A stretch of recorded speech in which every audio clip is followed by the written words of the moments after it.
Hello, welcome back to my channel. Kali ini aku akan bahas satu saham yang di-request oleh beberapa penonton ya. Jadi ini benar-benar lumayan banyak yang di-request. Jadi ini adalah saham BMTR atau Media Global Mediacom. Nah, ini nama PT-nya ya. Global Mediacom TBK. Dan tentu saja kita tahu ini miliknya siapa, ini miliknya Haritanu. Jadi tidak perlu dicari-cari lagi ya kawan-kawan, dan kalian pun tahu ini Haritano ini tidak punya rekam jejak yang buruk ya. Namun pemilik yang masuk dunia politik ini kalau bisa dibilang tidak begitu mempengaruhi bisnisnya dari MNC ini. Jadi mau dia jadi presiden, mau dia masuk politik, tetap bisnis mereka tetap berkembang. Itu. Jadi soal Haritanu masuk dunia politik itu tidak berpengaruh sama sekali dengan bisnisnya mereka, gitu. Jadi teman-teman pasti tahu ini mereka bergerak di bidang bisnis apa ya. Jadi aku nggak perlu cerita lagi tentang profilnya mereka segala macam. Ini grup MNC ya, MNC Media, Global Media Com TBK atau BMTR. Nah ini Pak Haritanunya.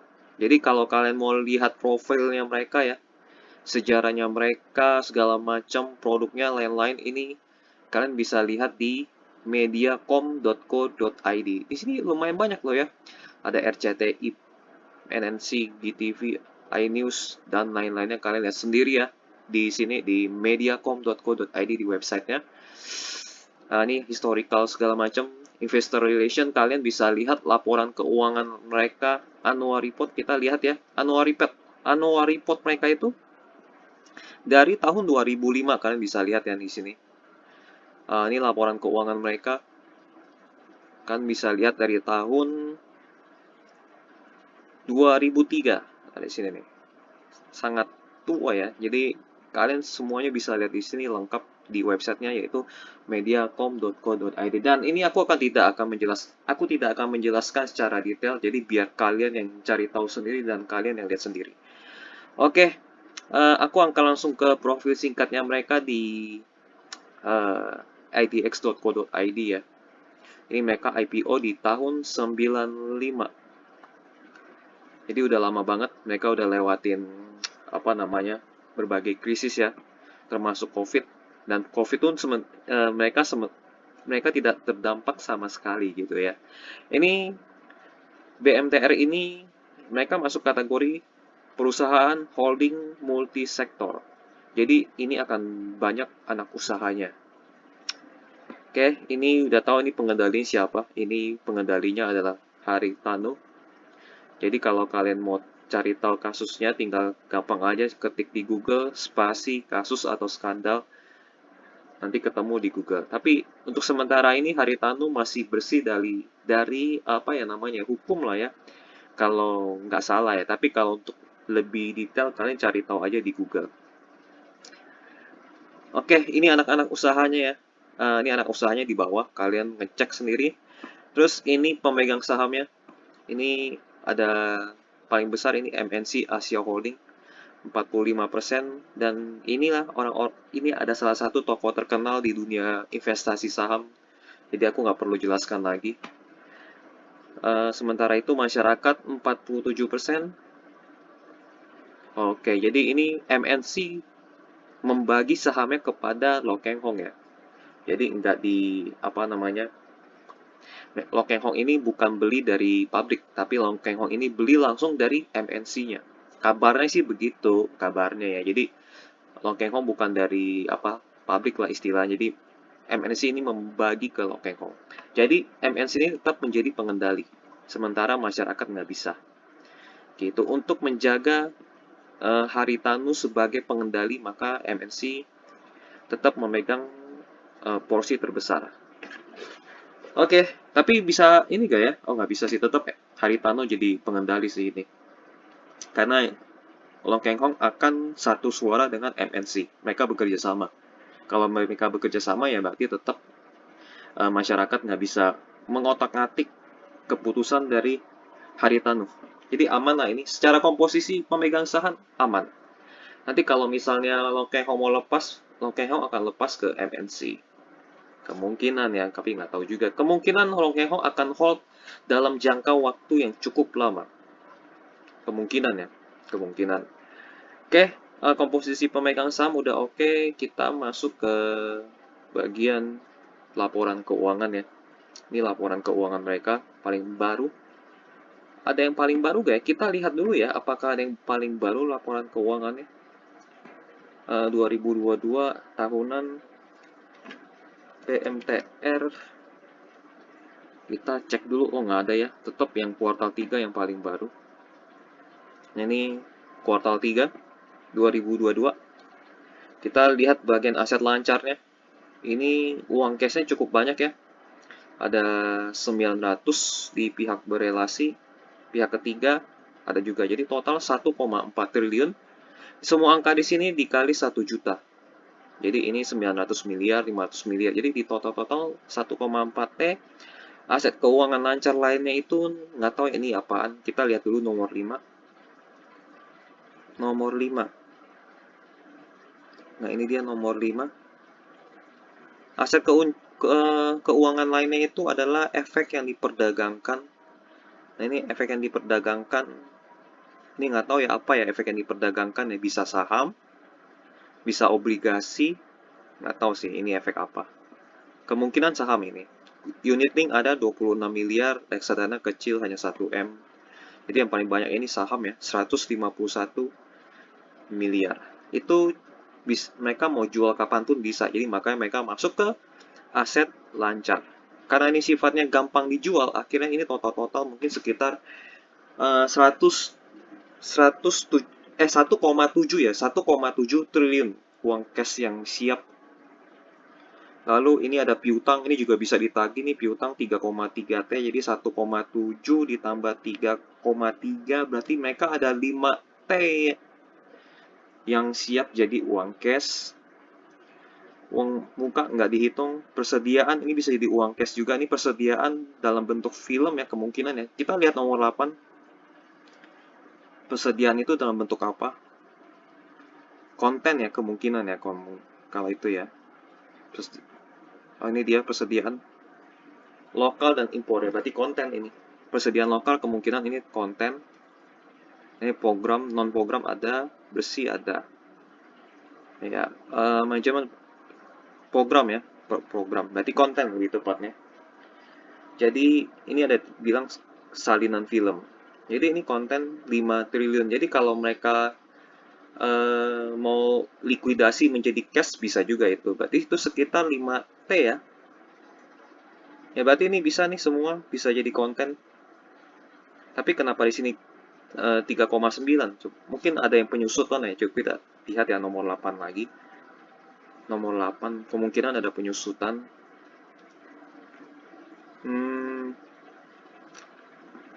Dikurangi yang dibebankan pada tahun berjalan.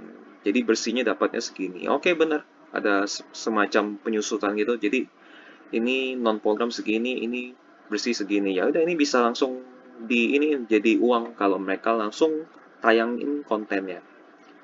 Oke, jadi itu bisa langsung cash. Ini 3 triliun ini ya.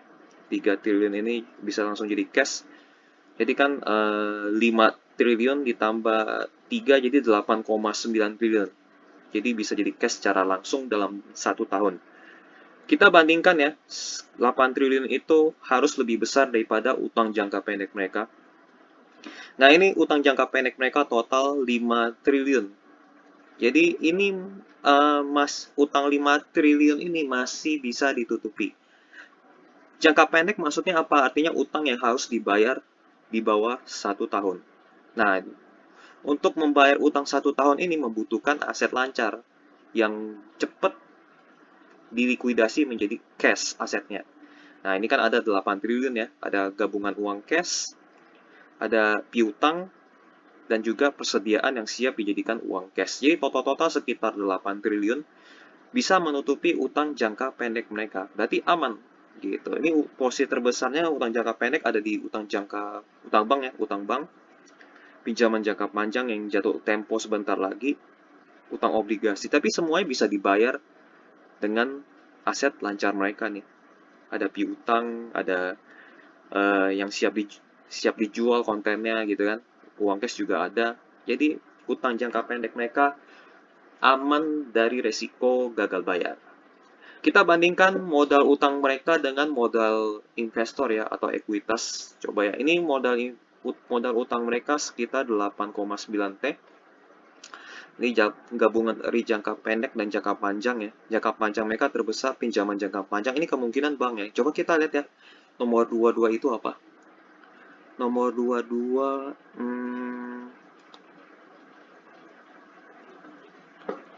nomor 22, wah ini panjang sekali. Ini bank sih ya, bank ya. Kita lihat ya.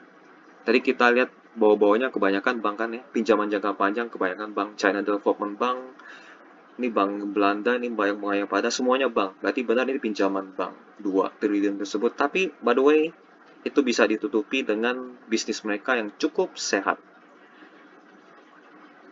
Ya, ini aset lancar mereka 10T, sementara itu total utang mereka 8T. Jadi masih bisa dibayar oleh aset lancar mereka. Jadi ini benar-benar aman dari sisi utang. Dan kita bandingkan ya modal utang dengan modal investor. Ini modal investornya jumlah ekuitas sebesar 26 triliun. Jadi ini ideal banget. Ini artinya bagus. Jadi jumlah ekuitas harus lebih besar daripada liabilitas. Ini bagus. Ini 26 triliun, ini 8,9 triliun. Ini masih lebih besar ekuitas. Jadi ini oke banget. Jadi secara sisi utang mereka aman. Resikonya kecil. Bahkan kecil banget ya resikonya. Kita langsung lihat di bagian laporan laba rugi dari 2021 ke 2022 ya di kuartal 3. Mereka mengalami penurunan omset ya ini. 10T turun ke 9,7T, ini lumayan dalam penurunannya. Nggak tahu kenapa bisa turun gitu ya, mungkin pendapatan iklannya turun atau apa. Kita lihat di nomor 30 ya, apa yang turun. Siapa tahu ada detailnya di nomor 30. Kita lihat cepat aja ya, 30, 30, 30. Nah ini dia, 30. Ternyata yang turun itu adalah di non-digital. Turun sebesar sekitar 900 miliar. Namun yang digital mereka naik nih, 500 miliar. Konten dan IP naik. Ini langganan naik. Oke. Yang lain-lain masih naik. Oh, TV berbayar dan broadband mereka turun lumayan. Jadi dua poin yang mereka turun, yaitu yang non digital, yang iklan non digital, dan TV berbayar dan broadband ini turun lumayan dalam 800 miliar ya turunnya. Jadi akhirnya omset mereka turun. Meskipun omset mereka turun, tetap mereka menghasilkan laba bersih. Nah, laba bersih mereka nih turun hanya sekitar 150 miliaran ya. Dari 1,9 T turun ke 1,7 T. Tetap mereka menghasilkan laba bersih yang cukup tinggi, yaitu 1 triliun. Bahkan di atas 1,5 triliun ya. Masih cukup tinggi laba bersihnya. Ini oke sih. Meskipun omset mereka turun, mereka tetap menghasilkan laba bersih yang cukup tinggi. Oke, kita masuk ke bagian arus kas. Jadi soal laporan laba rugi mereka masih aman. Meskipun kinerja mereka.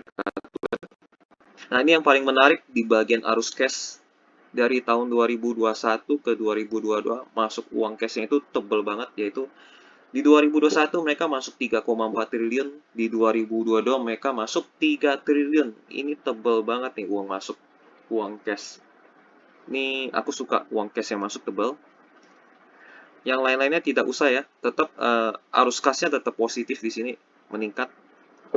Ini bagus artinya. Meskipun mereka bayar-bayar, ini kurang, tetap pemasukannya lebih besar. Ini 3T dikurangi 1, ini, 1, ini, tetap ada hasil 100 miliaran. Tetap positif mereka. Jadi dari arus kas ya maksudnya mereka bagus. Overall laporan keuangan 3 mereka ya,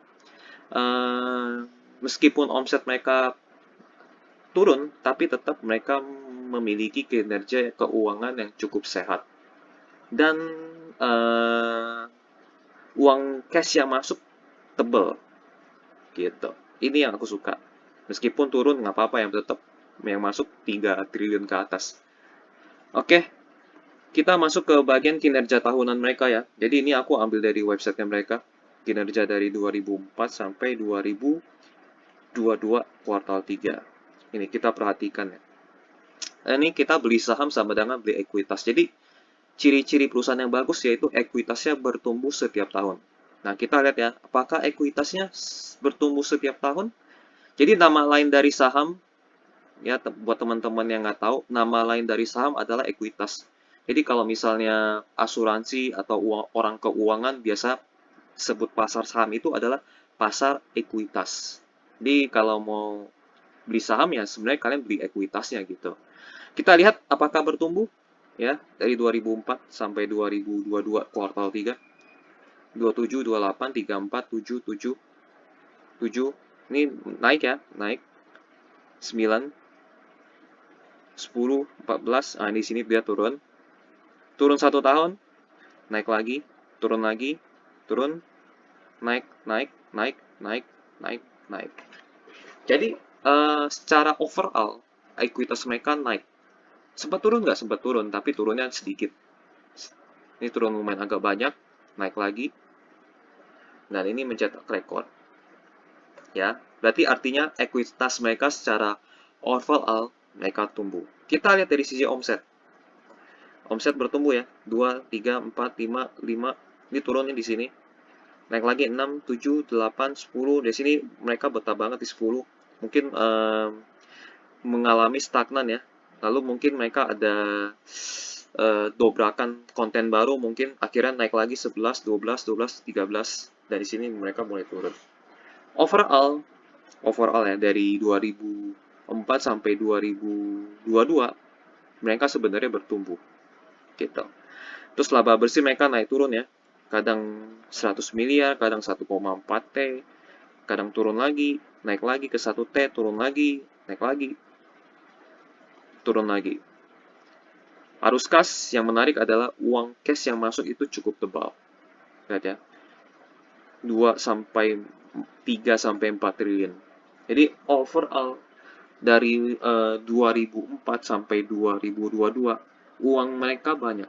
Kesimpulannya, ini perusahaan secara keuangan sehat banget. Secara keuangan sangat sehat. Ada pertumbuhan. Secara keseluruhan ya, dari sisi omset.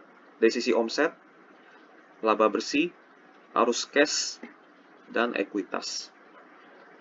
Yang penting ininya sangat sehat nih. Ini cash-nya mereka sangat kuat gitu. Oke, kita masuk ke valuasi ya. Ini overall tahunan mereka kelihatan sehat banget ya. Yang minus cuma di tahun 2004. Sisanya uang yang masuk gemuk banget. Makanya si Haritanu bisa masuk dunia politik karena uang cash yang masuk sangat tebal. Karena triliunan yang masuk. Oke, valuasi. Di harga terakhir 282, mereka menghasilkan PE ratio 4,12 kali. Dan PVBR 0,31 kali. Yang artinya ini valuasi murah. Murah. Jadi valuasi ini sangat-sangat murah. Sementara itu valuasi yang wajar sebenarnya PE ratio itu di angka 15 kali. Lalu PVBR itu 2 kali. Kalau yang wajar ya. Tapi ini di bawah 15 dan di bawah 2 kali. Nah, berarti ini murah secara harga di angka 282. Jadi secara overall tadi tahun ke tahun selalu positif ya, secara keseluruhan ya. Keuangan sangat sehat, ada pertumbuhan. Lalu di bagian valuasi, mereka valuasinya murah. Ini murah banget sih sebenarnya. Gitu. Oke, kita masuk ke bagian presentasinya mereka atau paparan publik atau publicnya expose mereka adakan di bulan Juli 2022. Kita lihat ya apa yang mereka presentasikan ya. Di sini BMTR punya Media Nusantara Citra dan MNV dan MNC Digital. Ini anak usahanya ya. Nah, ini dia MNC, ada yang lain-lainnya, banyak banget ini. Nanti kalian bisa download di ini, paparan publik ya, keterbukaan informasi. Keterbukaan informasi, cari publik, kode BMTR. Ini kenapa nih? Kita refresh mungkin. Wah, ini ngaco nih. Kadang-kadang memang begitu sih, websnya IDX ini suka ngaco. Berarti lupakan saja dulu ya. Oh ya, ini bisa nih ternyata. Public. Semoga nggak ngaco ya BMTR. Bisa nih. Kalian bisa download, dan ini hasilnya ya. Ini hasilnya. Audience share. Paling besar MNC, dia peringkat 1 secara pemirsa. Konten produk, ini konten library ya. Jadi mereka jualan konten sebenarnya. Fresh production per tahun 20.000 konten ya. Per tahun mereka hebat loh, bisa menghasilkan 20.000 konten. Ad spend share by media group, MNC tetap pemimpin pasar. Yang lainnya di bawah, dan ini jaraknya lumayan jauh loh ya. Dia pegang 50%. Pendapatan kontribusi dari 58% di prime time. Kalau iklan 78 regular. Kalau by program 79% regular. Oke. Next, ini saluran-saluran mereka. Ini aku nggak begitu perhatiin, terlalu mendetail. Kita lihat yang gambaran besarnya aja. Double subscribes best with 2 years. Jadi pertumbuhan pelanggan DTH, broadband, dan IPTV. Ini ada pertumbuhan ya. Kalian lihat ya, 4, 5, 6, 7, 8, 9, 10. Ini udah mulai lambat. Naik lagi ke 11. Ini mulai lambat nih sebenarnya. Tapi mereka tetap bertumbuh. Ini ada Vision, MNC Play, MNC Vision. Peluang dan gambaran industri media Indonesia. Wah, ini datanya banyak banget. Total populasi segini, mobile connection segini, dan lain-lain. Ini tentang time spent using the internet, 8 jam. Nah, ini data-data ini kalian bisa cari di Google juga sebenarnya. Industri periklanan bertumbuh ya. Yang paling bertumbuh ini yang warna biru. Biru apa sih? Ini bukan biru sebenarnya. Ini biru kehijau-hijauan, apa namanya? Ini digital nih. Ini digital yang paling banyak bertumbuh. TV bertumbuh juga. TV nggak selamanya mati loh ya. TV itu untuk orang yang di desa-desa itu lumayan penting ya. Dan aku pun masih nonton TV kadang-kadang. Jadi nggak selamanya orang TV itu akan mati. TV tetap akan berjaya. Ini terbukti dari data ya. Bertumbuh. Digital naik juga. Tapi mereka TV memang tumbuhnya pelan. Nggak sekencang digital. Dan aku rasa TV akan terus bertumbuh. Kalau misalnya konten yang ada di TV itu cukup menarik bagi beberapa kalangan ya. Pangsa pasar industri media. Nah, ini ada digital paling besar, TV juga. IPTV yang tetap paling besar, nomor 2 digital. Oke. Kita lihat CAGR modal ya. Lebih besar di digital. Direct subscription jadi naik, meningkat. Ini target ya ini. Kalau misalnya 2004 berarti ini target. Oke, next. MNC digital. Ya kita tahu lah ya ini apa aja. Kita lewatin aja. Ini MNC digital, konten, dan IP. Ada drama, animasi, film, original, dan lain-lain. Ini kita lewatin aja. Ini terlalu detail. FTA atau TV berlangganan ya. Media sosial, dan lain-lain. Judul format, naskah karakter. Lisensinya ini ada Shopee, Mayora, dan kawan-kawannya. Ini apa nih? Ada pustaka konten lebih dari 300.000 jam. RCTI Plus. Nah, ini mungkin berlangganan ya. Ini bukan yang gratisan, ini yang berlangganan. Ternyata ada yang berlangganan juga ternyata. Nggak ada. Jadi mereka menghindari iklan ya untuk berlangganan. Oke, ini ada juta lagu. Ini pokoknya ini sangat terintegrasi lah ya. Pokoknya yang detail-detail ini kita lewatin aja karena terlalu banyak detailnya. Dari musik segala macam dan lain-lain program ya. Ini RCTI Plus akan bertumbuh mencapai 18% dari total pangsa pasar of FO EVA EVOD pada tahun 2024. Ini RCTI Plus mereka targetin naik. Ini tapi meningkat sih secara angka ya. Ini yang RCTI Plus warna merah, yang warna biru. Ini other UGC, kalau others yang ini nggak tahu nih others apa, YouTube justru turun. Oke, Digital Vision. Roadmap masa depan termasuk vision. Oke, ini banyak banget. Ini aku nggak akan jelasin terlalu detail, lewatin aja ini. Ini program-programnya mereka. Konten yang ditawarkan ada games juga ternyata mereka. Owned.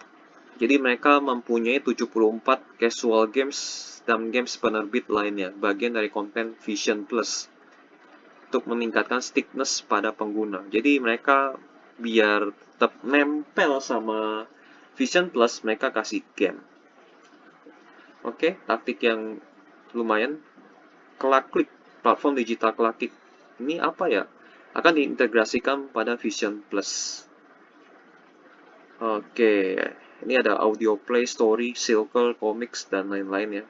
Nggak tahu ini mungkin produk barunya mereka. Ini internet broadband dan IPTV. Migo apa? Ini aku juga baru lihat. Ada platform distribusi konten jarak jauh. Oke, ini benar-benar super banyak sih ini. Kolaborasi strategis dengan Telkom. Nah, ini partnernya mereka of online portal. Mereka ada Budiku, Okezone, Sindon News, iNews, Sportstar, dan lain-lain. IDX Channel mereka juga pegang ternyata. Ini mereka yang pegang nih IDX Channel. Luar biasa. Ini IDX Channel 3,2 million. Ini rawan nih sebenarnya. Ini harusnya jangan dipegang oleh ini ya. MNC Digital, manajemen artis dan media sosial. Lawan konflik kepentingan pribadi. Oke, kita masuk. Ini mereka ada mengelola artis juga. Jadi manajemen artis, ada Indonesian Idol dan lain-lain. Ini mereka manajemen, ini banyak yang mereka pegang. Media sosial perusahaan ya. Ini jumlahnya banyak dan mereka metodenya bagi hasil ternyata. Ini mereka punya akun TikTok dan bagi hasil modelnya. Bagi hasil dengan si pembuat konten ini. Beroperasi dengan multi-channel network, memanfaatkan pustaka konten. Jadi mereka punya konten kreator bekerja sama, tapi sistemnya bagi hasil. Nah, ini caranya mereka. Ini cara yang sebenarnya ingin aku pakai nih. Jadi nanti aku kerjasama dengan konten kreator, nanti bagi hasil gitu. Ini, tapi mereka udah lakukan, ini bagus. Monetisasi YouTube, oke. Ini mereka pokoknya ada celah untuk cuan, mereka bikin cuan. Makanya pertumbuhan ini mereka cukup tinggi sampai selalu bertumbuh lah istilahnya gitu lah, selalu cuan. Meskipun udah mulai lambat ya kalau kita lihat ya pertumbuhannya ya. Tapi tiba-tiba mereka mendobrak lagi. Pokoknya selama ada celah untuk cuan, mereka bikin cuan. Oke, ini gaming dan e-sport mereka juga masuk nih, gaming dan e-sport. Oke. Movieland, mereka juga pegang Movieland. Keuangan kita lewatin, kita udah lihat. Thank you mereka kasih tahu. Ini apa? Digital design, MNC Digital Design. Apa maksudnya ini? Digital content. Oh, digital content kali ya. Main building and post production. Ini maksudnya apa? Elite House B, MNC Digital, Elite House C. Teman-teman, bagi yang Anda tahu, mungkin bisa kasih tahu. Maksudnya gambar rumah tadi itu apa? Sebelumnya pakai penjelasan? Nggak ada sih, nggak ada penjelasan. Mungkin ini kali ya. Untuk konten kali ya. Untuk konten kemungkinan. Nah, ini audience share ya, tadi kita udah lihat. Oke. Mereka programnya banyak. Ini terlalu banyak, pasti kalian bosen. Jadi, dan aku pun juga agak males jelasinnya satu-satu kan. Nah, intinya dari presentasi mereka itu adalah program mereka banyak, bisnis mereka banyak, dan kalau kita lihat bahkan mereka sempat monetisasi ini ya YouTube ya. Jadi segala celah yang bisa bikin cuan mereka bikin cuan, dan ini juga mereka kerjasama dengan konten kreator, modelnya bagi hasil. Nah, jadi view-nya itu 1,5 sampai 2 miliar view per bulan. Jadi apapun yang bisa dicuan, mereka bikin cuan. Artinya mereka tidak menutup pintu untuk omset bisa masuk. Oke, udah ketahuan ya. Yang penting mereka bisa ini sih. Kalau bisnis kan yang penting cuan itu bertambah. Entah gimana caranya, apa lewat monetisasi YouTube atau kerjasama dengan konten kreator dan lain-lainnya. Oke, kita langsung masuk ke tanya jawab mereka setelah mereka presentasi ya. Jadi kalau misalnya ada pertanyaan yang kurang, maksudnya kurang bagus, aku lewatin. Tapi kalau ada pertanyaan yang bagus, kita dalami ya. BMTR menyiapkan Moviland, studio terpadu satu pintu. Bagaimana konsepnya? Butuh berapa hektar lahan? Oh, mungkin tadi Moviland kali ya. Yang tadi yang presentasi, yang gambar-gambar 3D tadi itu lahan-lahan yang ini nih, yang aku bingung tadi itu. Nah, ini nih Moviland ya, mungkin ya. Nah, berapa investasinya, berapa hektar, bagaimana hal ini berkontribusi ke pendapatan konsolidasi. Moviland dibangun di tanah seluas 21 hektar yang bertujuan untuk melengkapi infrastruktur yang dibutuhkan dalam produksi konten, khususnya yang bersifat outdoor based atau untuk seluruh aktivitas produksi, mulai dari praproduksi, produksi, dan pasca produksi secara integrasi. Untuk program-program yang membutuhkan setting outdoor. Oh, jadi itu untuk outdoor. Pembangunan Moviland membutuhkan waktu sekitar 3 tahun dengan nilai investasi sebesar 300 miliar. Ini kecil 300 miliar. Di mana tahap pertama pembangunan telah dimulai sejak tahun lalu dan akan selesai pada akhir tahun ini, serta ditargetkan akan selesai seluruhnya pada akhir tahun 2023. Tujuan utama pembangunan Moviland adalah untuk mendukung aktivitas produksi konten dan bukan pendapatan. Namun kedepannya terbuka kemungkinan Moviland dapat dimanfaatkan oleh pihak ketiga atau disewakan. Jadi ini untuk proses produksi, bukan untuk menambah omset ya. Jadi kalau biasanya mungkin mereka sewa di outdoor tempat lain, itu kan mereka harus membayar suatu dana lagi ya. Mungkin kalau mereka pakai tempat sendiri, mereka jadi nggak perlu sewa tempat lagi, gitu. Jadi ada cost yang berkurang. Jadi mereka keluarin dana dan mereka nggak perlu sewa tempat lagi, gitu. Bagaimana BMTR menghadapi konten yang nyontek ya? Bagaimana BMTR menyikapi kejadian plagiarisme konten? Jadi perusahaan mempunyai dua jenis konten, yaitu konten televisi dan digital. Konten yang plagiat ya, sangat kecil terjadi karena konten televisi diawasi oleh KPI dan Dewan Pers. Plagiarisme konten sangat mungkin terjadi di platform digital. Di sisi internal, perusahaan mempunyai standar operasional prosedur untuk menghindari plagiarisme konten yang akan ditayangkan dalam platform milik perusahaan. Di sisi lain, plagiarisme juga mungkin terjadi terhadap konten milik perusahaan. Dalam hal ini, perusahaan meyakini KPI dan Dewan Pers telah menyiapkan perangkat regulasi antara lain undang-undang pers dan lain-lain ya. Jadi mereka mengawasi pengawasan dan penegakan hukumnya. Aku rasa sih nggak masalah ya kalau misalnya dicontek. Yang bahayanya itu ya karena conteknya itu akhirnya mengurangi pendapatan mereka. Menurut perusahaan, apa resiko terbesar bagi bisnis perusahaan dalam 1-2 tahun ke depan? Ini belum ada sih. Enggak sih. Kita tetap baca, namun untuk jangka panjang sekitar 5-10 tahun lagi, risiko terbesarnya bagi bisnis perusahaan yaitu perpindahan media konvensional ke media digital. Ini yang jadi momok ya. Jadi TV nggak ada lagi, tapi tetap TV dibutuhkan. Oleh karena itu, perusahaan telah memulai melakukan penguatan di sisi digital platform sejak 2-3 tahun terakhir. Jadi aku nonton YouTube di mana? Di TV gitu. Cuman masalahnya ya kita nggak pakai itu lagi. Maksudnya nggak pakai antena lagi. Kita nonton YouTube di TV, nonton Netflix di TV. Tetap TV dibutuhkan. Kalau mereka bisa ngambil kesempatan um, apa bikin konten di YouTube atau bikin punya platform sendiri tapi bukannya di TV, itu menarik sih sebenarnya. Ini tergantung strategi perusahaan bagaimana. Mereka yang mahir lah ya, udah pengalaman. Oke, gitu aja. Tanya jawabnya singkat. Dan dari tanya jawab mereka, mereka cukup mengupdate diri ya.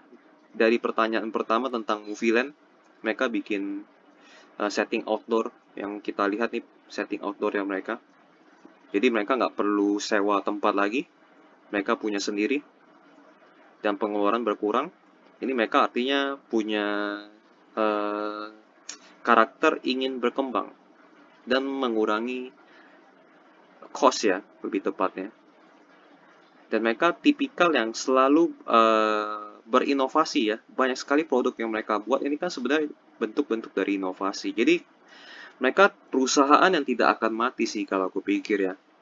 Mereka jenis perusahaan yang tidak akan mati dan sulit mati karena mereka selalu berkembang. Bahkan ini mereka ada gaming dan e-sport. Itu artinya mereka memang ingin berkembang, nggak mau mati istilahnya. Dan ini kerjasama dengan konten kreator ya di YouTube segala macam. Ya, ini udah terbukti ya dari apa yang mereka lakukan. Oke, kita lihat ke historical harga saham mereka. Jadi harga mereka paling tinggi itu di harga 2.400 ya, 2.600, 2.800. Mereka paling inilah ya, 2.500 lah ya, 2.000 rata-ratanya paling tinggi. Tapi di harga sekarang 282. Ini kenapa bisa setinggi ini? Kita ngecek ya di tahun 2012. Nah, mereka naik tingginya itu di 2012. Dari kapan? Dari 2009 sampai 2012. 2009 sampai 2012. Nah, ini penyebabnya ya. Jadi ada peningkatan omset yang cukup signifikan. Jadi omsetnya 5 triliun, 6 triliun, 7 triliun, 8 triliun. Jadi digit depannya berubah. Dan laba bersihnya lompatnya lumayan tinggi. Dari 100 billion, 800 billion, 1,1 T, 1,9 T. Kelihatan ya. Lalu ekuitasnya pun bertumbuhnya sangat kencang. 7, 9, 10, 14. Ya di sini ya. Jadi kalau misalnya kinerja keuangannya bagus, otomatis ya, udah pasti lah nggak usah pakai apa namanya rumus-rumus yang cukup sulit. Ini dari 2009 ya sampai 2012 pasti langsung harga sahamnya naik kalau kinerja yang bagus. Lompatnya lumayan tinggi dari sisi omset, laba bersih, arus kas juga nih. Lompatnya juga tinggi ya arus kas. Ekuitas juga sama, lompatnya tinggi. Tapi yang bikin lompatan yang ini, omset, laba bersih, dan ekuitas. 3 poin ini yang bikin lompat. Jadi kalau kalian mau pilih saham yang ingin lompatnya tinggi, cari satu perusahaan yang kira-kira omsetnya bisa lompat tinggi, laba bersihnya lompat tinggi, dan ekuitasnya lompat tinggi. Dan ini pasti disebabkan oleh bisnis mereka yang bertumbuh.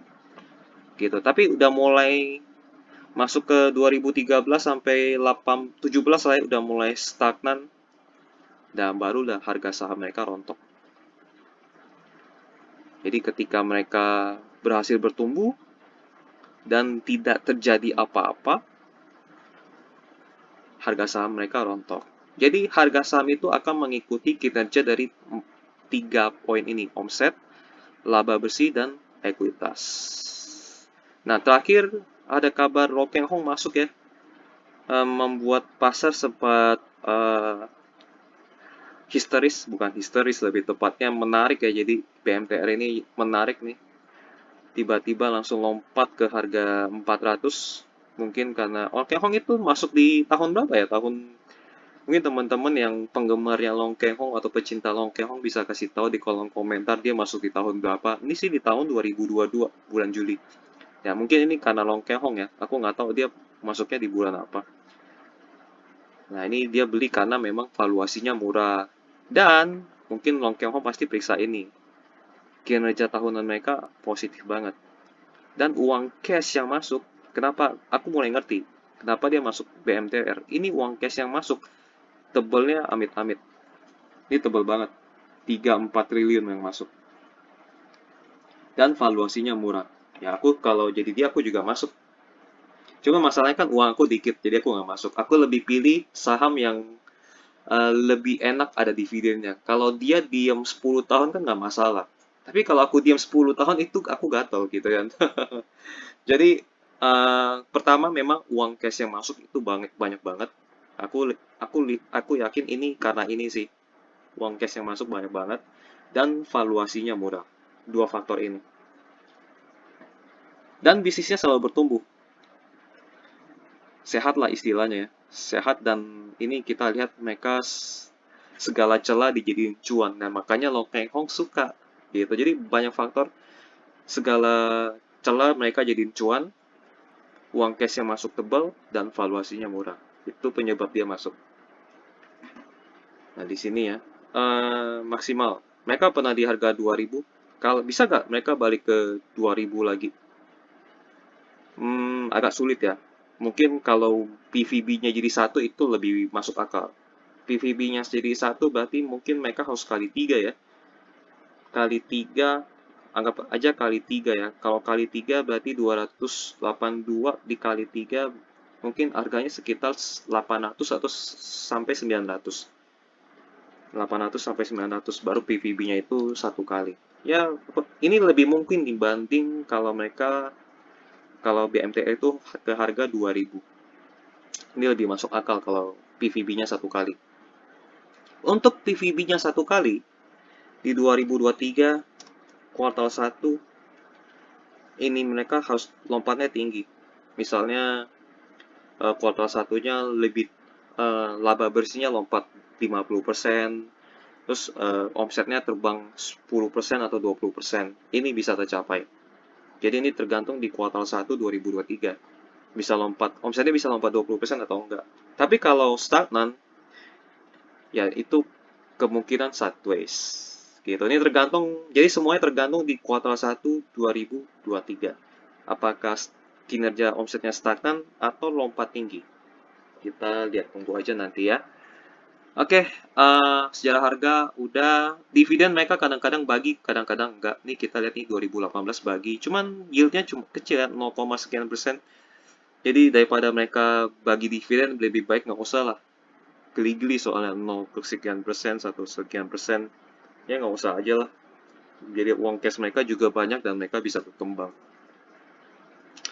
Oke, ini berita-berita tentang BMTR. Kalian bisa cari pontan.co.id, ketik aja kode sahamnya BMTR gitu, langsung keluar semua berita tentang BMTR. Yang tulisan cek rekomendasi, cuekin aja. Kalian cari tahu tentang bisnis mereka, rencana mau ngapain, kayak gitu kan. Nah, seperti ini nih, Global Mediacom BMTR milik Haritanu tawarkan imbal hasil obligasi premium. Nah, kayak gini kalian baca. Tapi yang kayak rekomendasi kalian cuekin aja. Tapi ini berita 5 bulan yang lalu. Yang paling terbaru nggak ada ya soal BMTR. Mungkin kalian harus ketik nama perusahaan atau apa, tapi kalian ketik aja sendiri di kontan.co.id. Oke, kita langsung masuk kesimpulan.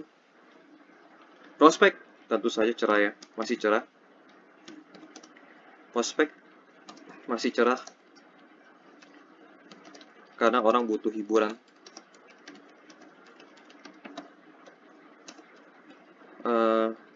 Capek kerja, banting tulang segala macam. Banting tulang, banting otak. Butuh hiburan. Hiburannya di mana ya? Tentu saja di televisi,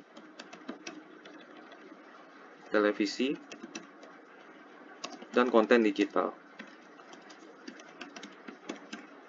Nah, ini orang akan selalu butuh karena tetap masyarakat butuh hiburan karena tekanan yang tinggi kali ya. Tetap butuh hiburan dan konten-konten lainnya. Aku rasa ini bisnis yang tidak pernah mati.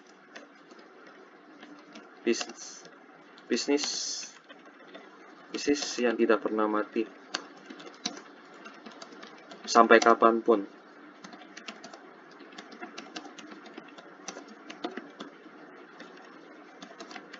TV boleh mati, tapi konten akan terus ada. Jadi kalau misalnya MNC ini bukan fokusnya di TV, mereka fokusnya di konten, ini mereka akan tetap ada. Dan kita lihat memang MNC ini fokusnya di konten. Ya, Klik Pustaka nih. Mereka fokusnya di konten. Jadi mereka bukan fokus bisnis TV gitu. Bukan. Mereka fokus di konten. Jadi apapun medianya, mau di HP, mau di komputer, mau tiba-tiba ada TV transparan, ada media tiba-tiba ada jam tangan digital yang bisa ada iklan, itu apapun bentuknya, kalau mereka berjalan di bisnis konten, mereka akan terus hidup sampai selamanya. Jadi prospek ini masih cerah sampai kapanpun, karena orang butuh konten. Masyarakat butuh konten. Dan mereka bergerak di bidang yang sudah tepat, yaitu bidang bisnis konten. Media lebih tepatnya ya. Apapun medianya. Jadi kalau TV mati, MNC tetap hidup. Gitu. Oke, soal prospek mereka cerah, bisnis juga sehat ya. Bisnis sehat. Uang cash dan aset banyak ya, super banyak, utang sedikit ya. Ini benar-benar sehat, kita udah lihat sendiri. Dan uang cash yang masuknya pun tebal, arus cashnya. Utangnya cuma 89 triliun, sementara asetnya itu 26 triliun. Ini beda jauh sih, jadi benar-benar perusahaan yang sangat sehat. Perusahaan selalu berinovasi ya, kita lihat ya. Ini mereka kerjasama dengan konten kreator, bahkan memonetisasi YouTube. Pokoknya semua celah mereka masuk. Selalu berinovasi. Satu lagi, valuasi masih murah. Kita udah lihat sendiri ya. Harusnya kan normalnya kan 2 kali, PE ratio 15 kali. Berarti ini masih bisa lompat 3 kali lagi kali ya, lompat 3 kali lagi. Sampai harganya segini. Idealnya sih harganya segini kalau mau wajar. 800 sampai 900. Idealnya. Jadi valuasi masih murah. Oke, so far oke sih ya. Tidak ada yang negatif. Yang paling negatif itu bukan negatif juga sih. Haritano masuk politik. Ini negatif gak? Enggak sih, nggak negatif. Itu cuman eh, ibaratnya hobinya dia lah ya, bukan hobi juga. Lebih tepatnya kerjaannya dia, jadi nggak pusing. Bisnis ya bisnis, politik ya politik. Meskipun Haritano masuk politik, bisnisnya tetap jalan ya tetap menguntungkan. Jadi ibaratnya kalau misalnya aku punya hobi ya, yang satu investasi saham, terus aku punya hobi main golf ya nggak ada hubungannya sama sekali gitu. Jadi dia masuk politik itu bukan hal yang negatif, kecuali mereka Haritano ini menggunakan perusahaannya untuk menjebak orang atau menipu orang, itu yang nggak bagus sebenarnya. Tapi overall ini bukan hal yang negatif.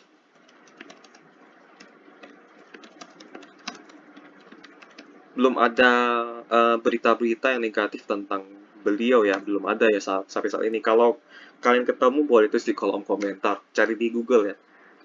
Oke, kesimpulan. Lain investasi, sejujurnya aku kalau lihat singkat laporan keuangan, aku lupa ya lihatnya kapan ya. Ngelihat utang banknya, ih kok gede ya, gitu kan. Terus uang cashnya kok kecil ya segini. Itu lihat sekilas aku langsung jadi kurang suka dengan BMTR. Tapi setelah aku selidiki lebih detail ya, dari sini lihat kan, wah, awalnya aku nggak suka BMTR sebenarnya awalnya. Terus mereka nggak suka bagi dividen, itu karena aku lihatnya cepet, singkat. Tapi setelah aku dalami, oh oke oke oke oke oke. Oh oke oke, dan lihat yang begini ya. Oh oke oke, yang masuk segini nih setiap tahun nih. Oh, oke oke. Jadi yang BMTR yang sebelumnya aku lihat negatif sekarang menjadi super positif. Dan aku ngerti kenapa Long Keng Hong masuk gitu. Lagi investasi, karena aku sudah memberikan banyak hal yang positif, tentu saja layak. Untuk jangka panjang bagus.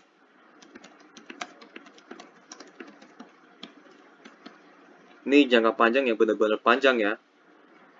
10 tahun. Karena kita lihat ya. Kalau misalnya ini lumayan seret, misalnya ya, lumayan seret, ini tumbuhnya akan pelan. Ekuitas.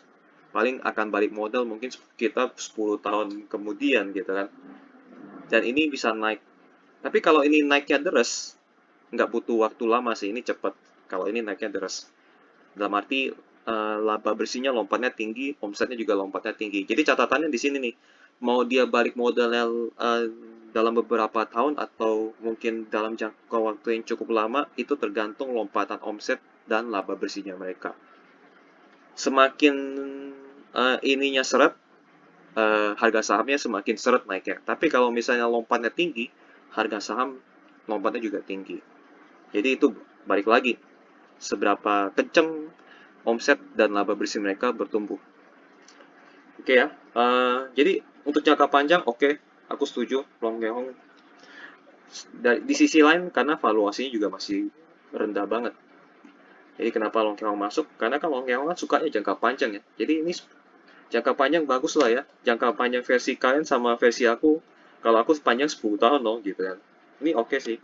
Tapi kalian harus sabar aja. Kapan harganya naik?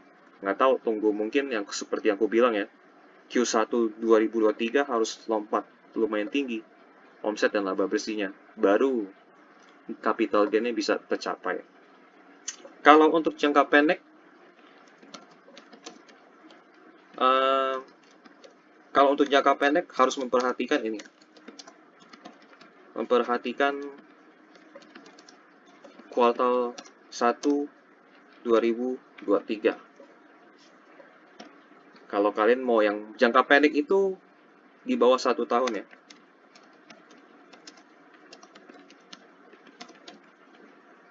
Jadi kalian harus perhatikan kalau ininya lompat kuartal satunya itu bagus. Tapi kalau misalnya stagnan, kemungkinan harganya stagnan. Jadi jangka pendek kalian harus perhatikan ini. Kuartal satunya mereka. Laporan keuangan ya, maksudnya ya. Laporan keuangan kuartal 1. Kalau misalnya stagnan, ya kalian harus siap aja jadi jangka panjang. Mungkin rencana kalian jangka pendek, tapi pas mereka publish laporan keuangan kuartal 1 2023, omsetnya stagnan, laba bersihnya stagnan, ya siap-siap dari jangka pendek jadi jangka panjang gitu. Paling gitu aja sih. Jangka pendek aku rasa mungkin enggak dulu ya, enggak dulu, karena harus nunggu laporan keuangan dipublish, nunggu laporan keuangan. Tapi kalau kalian mau jangka panjang itu boleh.